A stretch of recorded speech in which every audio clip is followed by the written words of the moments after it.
Once you have your bubbles defined and you're ready to connect them, you want to be using transitions to do so. So two different ways to connect your bubbles are two-way transitions and one-way transitions, right? So two-way transitions allow the player to freely go back and forth between areas, right? One-way transitions, as soon as you enter, as soon as you trigger that to happen, it cuts off the player's ability to go back in the level. So you might have been used to this all your life. You probably have seen this tons of times in games in lots of different ways. The most cliche one is you walk through a door and it slams behind you, and you can't go back. The door is locked now, right? As opposed to the door is now open to just go back and forth. A two-way transition. So I challenge you to come up with something more creative than that and tie it to an interaction in some way. So force the player to jump, force the player to crouch, or use the grab null to stack items, or slide something out of the way, or pick up something and throw it to knock it down to allow the player to progress. Use some type of interaction rather than just walking from one interaction to the next.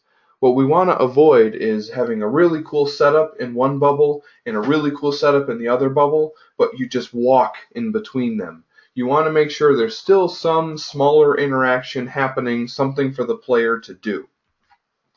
So definitely be creative with this. There's lots of other ways to get to areas or get into rooms than just using doors, right? Think about, using height to your advantage, dropping in through the ceiling, coming up through the floor, right, from one floor into the next. Using explosives to get in, blow a hole in the wall, or different things like that to allow the player to drop down or get into different areas. So in your transitions, right, you'll want to be using minor setups, just like we mentioned a few different examples already, just using the core mechanics to come up with small interactions and small pieces of gameplay throughout the level, right? Avoid just letting the player walk. Give them something to do. So here's just a few different examples of those minor setups. If you want to take a look at those, feel free. Right, one example, we've got a toxic spill, and the player has to use the grab null to place pallets. It could be crates, right? It could be any object to create a stepping stone pattern to then jump across. Right, you can see in here we've got the actual actions, the verbs that the player needs to use. Use the grab null, jump over a gap. There's an action there. We know what buttons to press, what the player is going to have to do.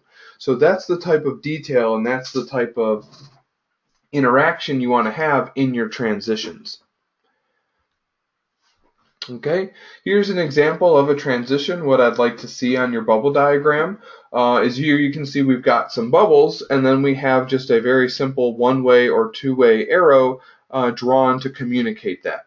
All right, so in the example, right, we're going from the generator room into the factory floor, and we have a note specifying what's happening.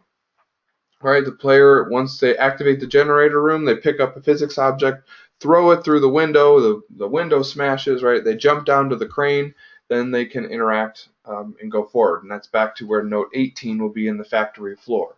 But that transition, we know what that looks like. We can visualize picking up an object, throwing it at a window, it smashing, and the player jumping through.